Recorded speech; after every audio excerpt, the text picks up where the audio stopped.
Yamaninda, hello everyone. This is a boomerang to go all the way over to England to Miss Denny. Congratulations on your baby. This is for you, and you can check out the video on how it was created. But yes, get your kids out there and have a throw, right? You hold it like this. You look at the painting, you throw it over the winds that way, throw it that way. Keep it up straight the whole time. Get out in a big open paddock, right? Don't go anywhere near windows. You can see my little song about what happens when you get near windows. But yes, Miss Denny, congratulations on your baby. This is going to make its way heading overseas to you. Make sure you get your kinder kids out there and get their hands all over it. Maybe not their snotty little fingers though. Don't do that. No snotty fingers. You kids, all right, get your hands all over it and have some fun. Thanks, Miss Denny. Congratulations on that baby.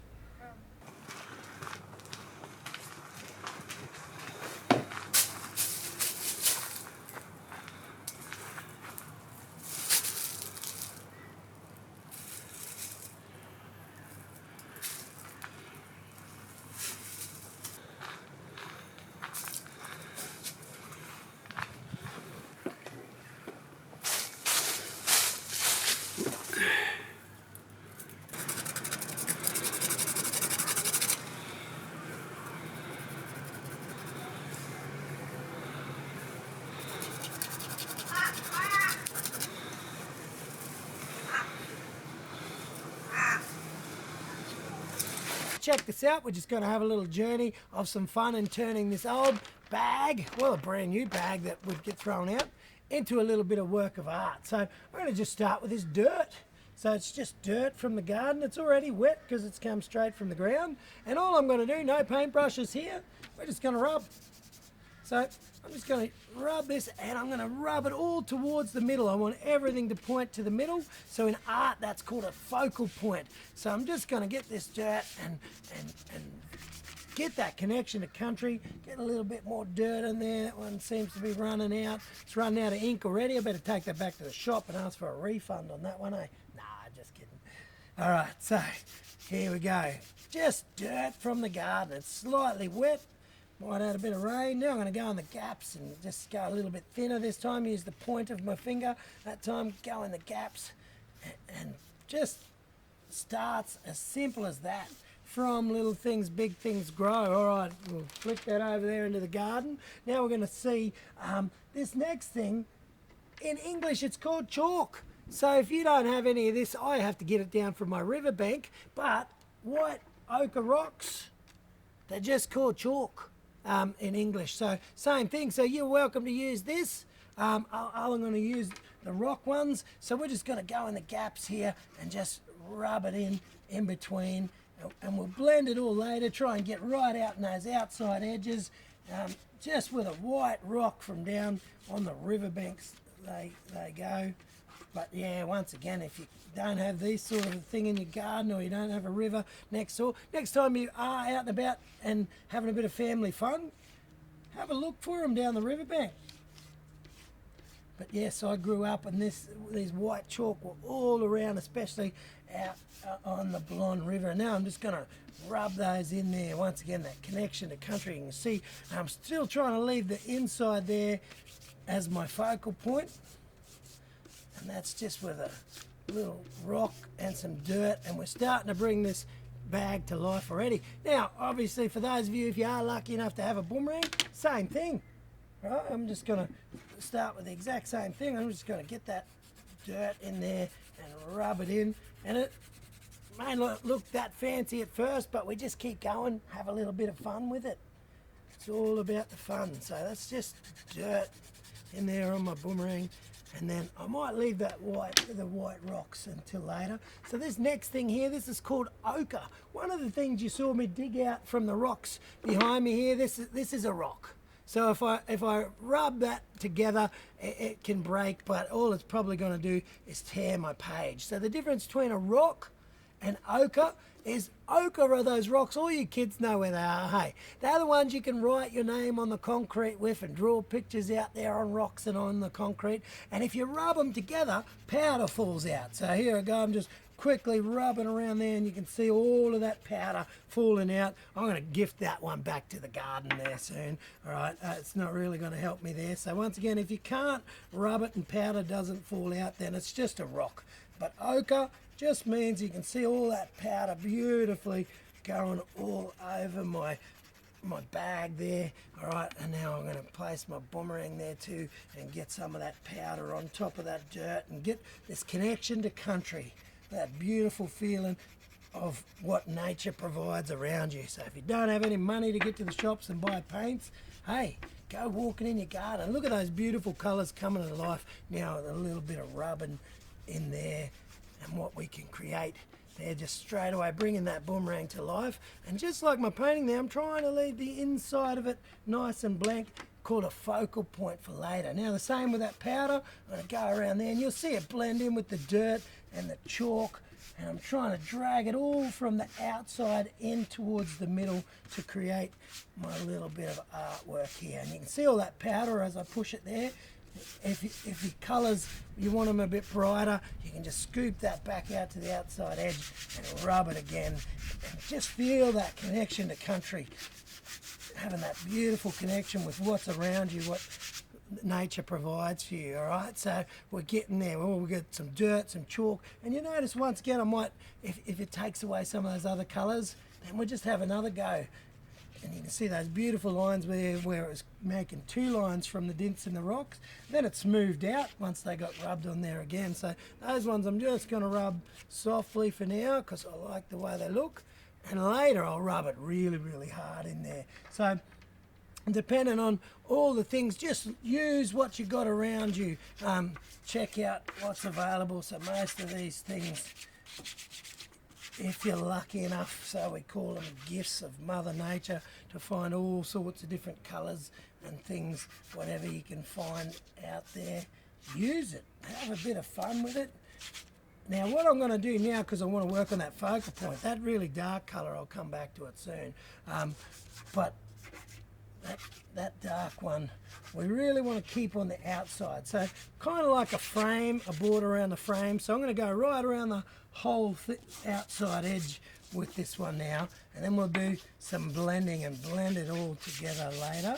So just really quickly, we're just, and then we're going to rub all of this once again from the outside in, just to keep that focal point in the middle. Using all my fingers there, you can see you get a little bit dirty, but that's the fun of it. Enjoy it. All right, now we're looking. Look at how much we're bringing this little old paper bag back to life. So now, one of my favourite things is charcoal from the fire pit. So when you get those, if you guys have got those fire pits, get out there with your family, but see if you can get age-old storytelling to continue, and have a little rule. Before you get to toast a marshmallow, you got to tell us a story, tell us a joke, sing us a song. You got to work for it. So I'm just breaking off some of that charcoal now. I'm just going to go to the outside edge of that whole thing, just scratching my way all around here on that outside edge, and it breaks up and has a life of its own. It's nothing like working with paint. All right, that's falling to bits there, so I'm going to break a little bit more off of these ones and get my charcoal scratching from the outside in to maintain that focal point. You remember that word, focal point, where we want the inside to be nice and bright. So now, once again, because I want to work on that frame around the outside, I'm going to, before were long straight lines, and now it's very rugged lines that we're going back and forth, all the way around the outside. And I can't determine the scratches and things. That just comes off the shape of the charcoal. So if you've got very smooth charcoal, if you took the time to rub it together, it'd be much smoother, but I've got some very scratchy looking things there. Now I'm going to use those hands again and get in there and feel that connection to what I'm creating. So there we go, we're bringing all that thing to life just with some dirt, some charcoal, some rock, all starting to create a little bit of a painting background there. So once we've sort of got our background, actually before we get to that, I'm going to show you the difference. So if that dirt that I had in there was already wet, so I'm going to tip that back into the garden where it comes from. All right, and I'm going to show you how to mix up that traditional paint. Once again, we get these two rocks. You can see the flat bits there where we rub, and we rub into the bowl. Once again, you can use any kind of container you can get your hands on, but if you can get out there in nature on your bushwalks with your family and find a traditional bowl, just look for those knots in a tree and then take that time to very carefully pop that off. But make sure you say a big gubba yinda thank you to Mother Earth for providing you those things as you take it. So all I've done now is, while I've been talking, just rubbing that powder into that bowl, just on the flat parts of that ochre that it creates. And now I'm going to reach over here, grab my drink bottle, tiny little bit of water. This drink bottle is pretty deadly. It's got a squirter on there, which means I can do it without getting too much water in there. But the old-fashioned way, just very carefully dip it in, pour a little bit in there. I'll probably put way too much. If you put too much, I can tip the water at that end. Now I'm going to use my finger and mix up some traditional paint. Right, so this is, so when you see face paintings and things, this is how paint was made. If the paint goes onto the rocks, so some of those thousands of year-old rock paintings you might see at national parks or in country, they also had oils or animal oils mixed in there as well, and that's what keeps it on the rocks for thousands of years. But if it's just the ochre and water, it comes off really, really easily because we're not sticking those oils in there with it. So you can see once you add the water to it, it makes the paint much brighter than keeping it as the powder.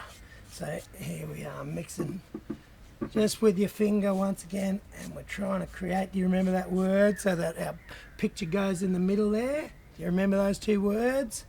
Focal point, right? So we want everything pointing to our character we're about to do in the middle. When I was little, if I was going to paint an animal, I'd just paint the animal first, but obviously as an artist and an illustrator, I know to put in the time and effort into your background before you even get to that animal. So in my books you might see, this is more like a traditional painting, but you might see the sky and the land all around it and some trees, but here we're just mixing up those things. So I'm going to do the same here. I've got the water in there with some ochre still in there swishing around. So I'm going to just get 2 pieces of charcoal now and rub those into a powder so they fall into that dirt. And you watch it change the colour of the paint that we create just with mixing that charcoal in there. So yeah, once again, just 2 pieces, rub together as fast as you can, and that powder falls in there with that water. There, you might be able to see it there, a camera in there. Now I'm just going to use my hands and rub it in there. I'm totally going to change the colour of that paint that you can see now. So it was that nice reddy, warm red ochre, and now you'll see I straight away darkened it up just by mixing in that charcoal with it, just to give you that nice contrast from the outside. So yeah, have some fun with it. There's no real rules here on this, but that idea that I want to teach you is all about that focal point. And to help with that, we're going to go finish off. Before I start my animal, we're going to go back to the white. I'm going to go back to the start. And you watch how much the white chalk ochre pops out against these other colours there where we've darkened it up. Right, so here we go, back across to that white now. And I can do the exact same thing with the white. I can rub 2 of them together and mix up that white paint.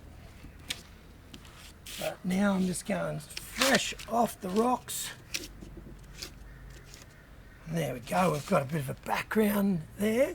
And now we're going to create our animal. Now I told you I was inspired by this cheeky boomerang, and I realised that one that was chasing me all through my performance has a gada on it. Can you say gada? Gada, or gada, koala, different language groups, the word koala, and koalas make a doot noise like that if you heard that in the background. I realised this one here needs a little bit more rubbing on the ends with that darker colour we've mixed up there, so you can just see the difference there in those colours across the boomerang, just like that. So here I go with my gada, with my koala. Alright, so I'm just going to grab this little piece of charcoal, and I'm going to do this upside down just to be sneaky so you guys can see what I'm up to. But I'm going to start with his muru, That's his muru. You say muru? Right, now I'm going to put his mill. There's his mill.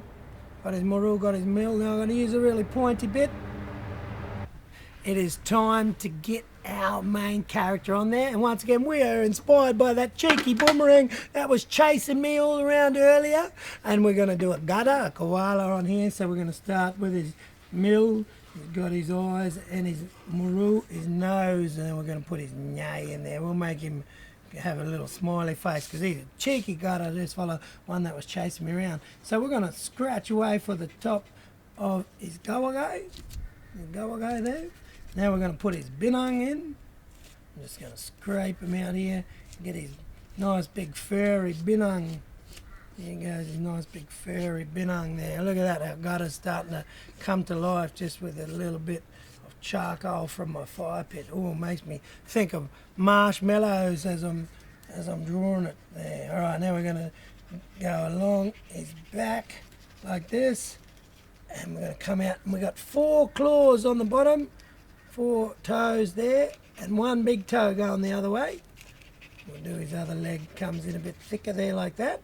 And then up here for his arm, you know, they got 2 thumbs up on top to help them climb that tree. So there's his 2 thumbs pointing up, and his 3 fingers coming out. And then we've got that other line coming there from the bottom of his arm, and then his belly.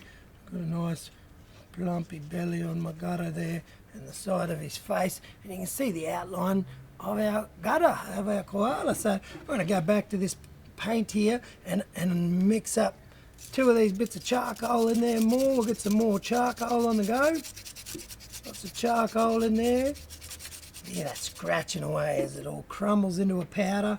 Rub my finger back in there, and let's see if we can bring our gutter to life a bit more. We want to make him look furry, so we've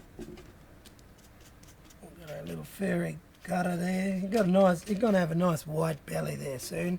We'll get some of that chalky ochre back on the go there to get our gutter happening. So once again, that focal point, we'll draw your eye in towards that gutter there like that.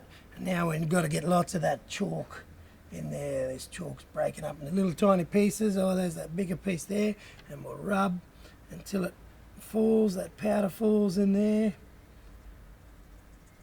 Just making that powder. Look at it, it's like snow falling in there. You can see it on top of that charcoal there. And obviously you guys know about mixing colours, right? What's going to happen when this bright white chalky ochre mixes that dark black charcoal? What colour are we going to make? Yeah, you got it? That's right, purple, eh?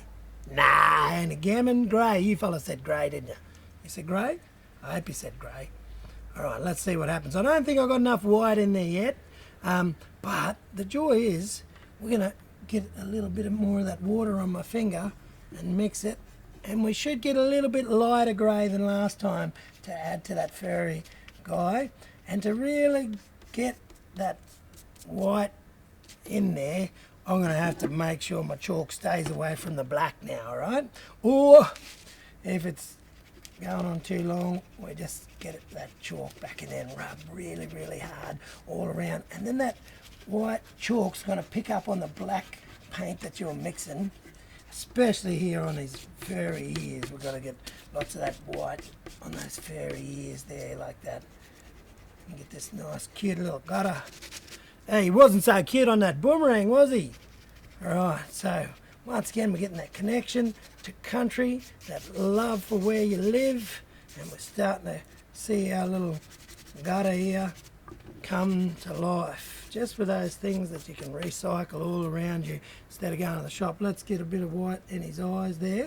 And I could spend lots more time on it, but I think he's coming to life beautifully. What do you fellas reckon? How are you going on your one? You're following along? Remember, you can pause this and follow along, but if I keep that same theory there of my furry little gutter, and I think of that cheeky little one on my boomerang, just that little bit of charcoal here in the middle, and once again, I'll just start with his nose, his muru, and 2 mil, make his muru a bit bigger than that. And I'll just scratch around the outside here with my charcoal. And once again, like all art, the more time you put into it, the better it's going to look. Now the most important rule is to not give up. If it doesn't look good first time, practice, all right? So there's just that scratchy outline. And then what we're going to look at on the ends here is just getting a bit of traditional lines and designs. So I'm just going to put 3 black lines here just to give that traditional look to it. Look at it starting to come to life already, eh? Now I'm going to get that white bit of chalk going beside it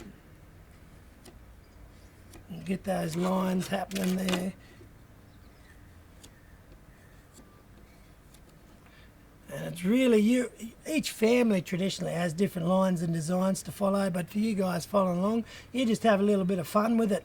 So we're going to pause for a moment while I'm going to now clean up my mess.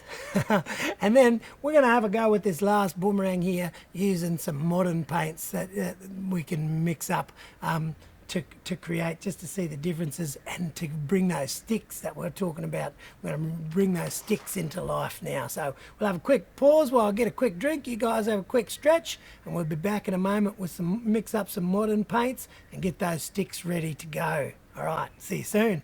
All right, guys, welcome back. I hope you had a little break, had a little stretch. So, a bit more recycling. Here's a drinks container where you get your parents or your family might get handed their coffee, flip it upside down. We can put our paints into that as well. We go into those sticks that we found in the garden. And if you ever try to do something small with a paintbrush, you realise when you put the paintbrush down, the bristles flare out and can make it hard to do. So I like to get the outline with this little stick first. So all I'm going to do just to get the outline of my animal is dip into the black and the white, and I'm going to create my koala once again. We're going to stick to this koala inspired painting so it's easy for you to practice. And like here, you can see me doing it 3 times.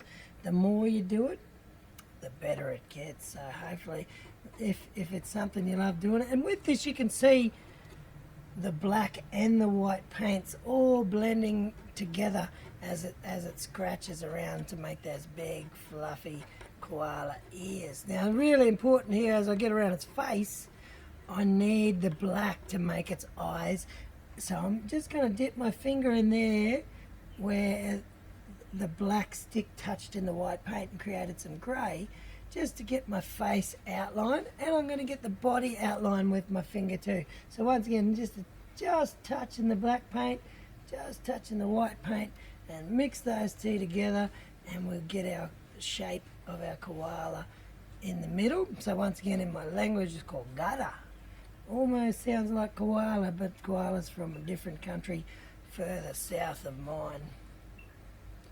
So here we go, blending those things, and we got the shape of a top arm. So we're just roughing that shape out. Once again, just letting your finger just touch the paint, and keep those blends in there. Don't rub it too much. If you've got some bits of black, some bits of white, that's beautiful. You just go with that. So it all works in together. And we've got our koala roughed out there now.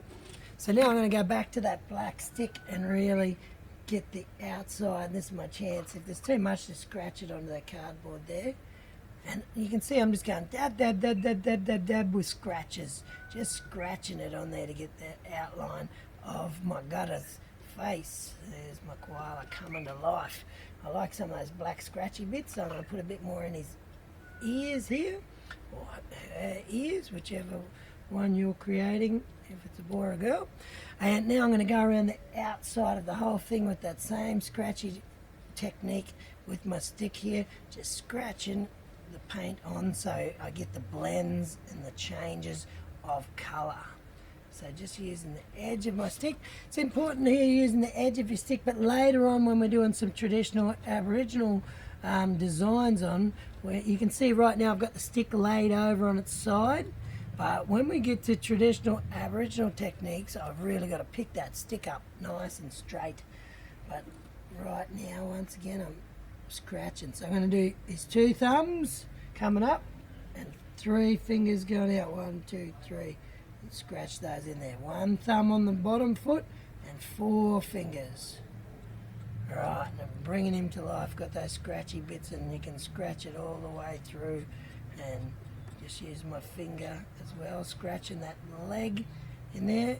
And now I'm going to scratch through the top arm.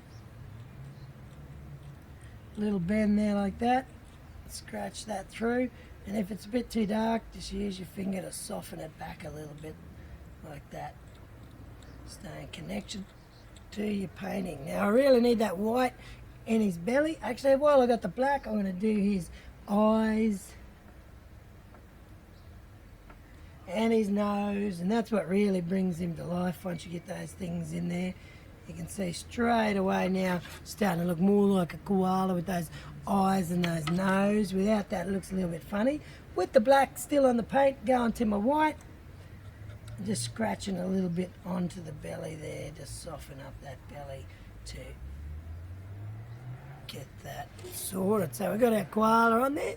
Now we're going to look at some traditional dots and lines and patterns on the end. We're going to play with all these 4 traditional colours. So once again, you get these ochres, rub them in the powder, mix them with water, and you have paint. So I'm going to go with that focal point idea and start with my darker colours on the outside. And all we're going to do that I'm going to share with you guys today. So once again, sharing means that you're welcome to do this at school, but that professional artwork out there we leave to traditional owners to pass on their families' knowledge and stories with that. So that's the difference between sharing and giving. We're happy to share for you guys to learn educationally what we're doing here. So once again, I've just got this little tiny baby stick scratching things out, and then I'm going to change sticks when I change colours just to make it work for me. Try and keep it similar to the other end, which is called Symmetry. Try and keep it symmetrical. Now it's important to hold that stick up and down now. So all I'm going to do is beside my rivers, I'm going to put my water holes. So I've got my rivers scratched out and now my water holes. All as a reminder to share the resources that are given to us. They're not ours, they're there for sharing. So I'm just going to rub that on my finger and rub it off on this recycled box here and change colours. So I'm going to go to this next darker one and the next size up stick just to change it over. So here comes my river, and this one's a little bit harder because you can see I've rubbed in the background with that similar colour ochre. So we've got my rivers, and then beside our rivers we're going to have those water holes. That's where the rainbow serpent, Koala, he dug down and made those rivers for us to share water.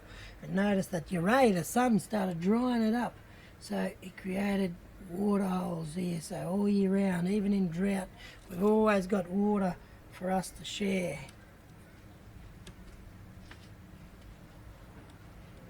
There we go. Now these next bits you see, I'm going to follow a pattern and move in together and change sticks and change colours. So going to the big daddy stick now and getting my next stick colour.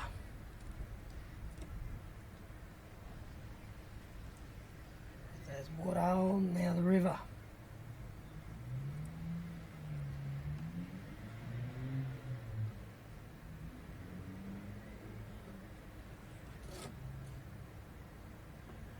Keeping that stick up and down. Got my water hole. Here's my river. Those things in the circles of life we need. Alright, now I'm just going to rub that off, put on our recycle box, hold it over there and go to our lightest colour. I'm going to go back to baby stick again. And I'm going to get my water holes and my rivers.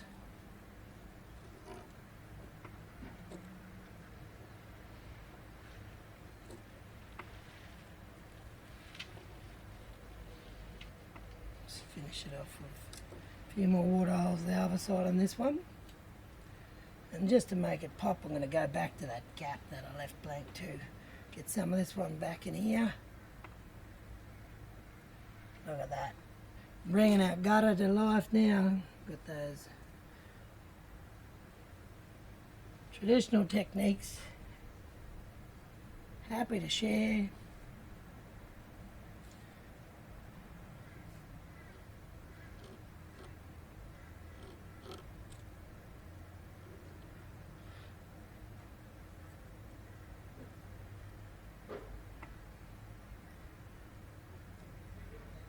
How's yours going? You following along well?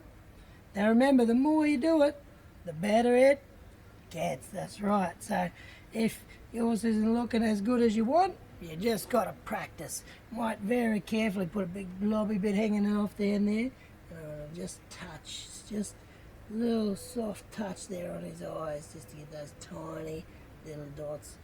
There's his little nostrils. And once again, if I want to give him some traditional lines and patterns in there, I can follow with my same rivers and water holes on my gutter, because I know even those koalas need that water, but they get it straight out of the leaves of that tree. But that water is just as important to them as it is to us. So good lesson from Aboriginal culture to share nature's resources so everyone can be the best that they can be.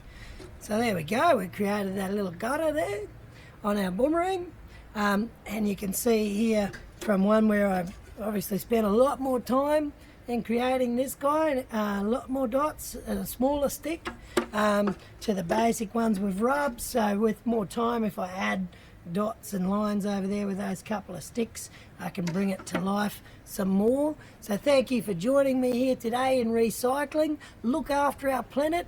Make sure next time you're thinking of throwing something away, think maybe how can I use it again, and get out there in your yard, in your garden, down the park, down the riverbanks, and see what things nature gives you that you can use in creating some artwork. I'm sure you will love it, and most importantly, it'll stay in your heart and mind forever.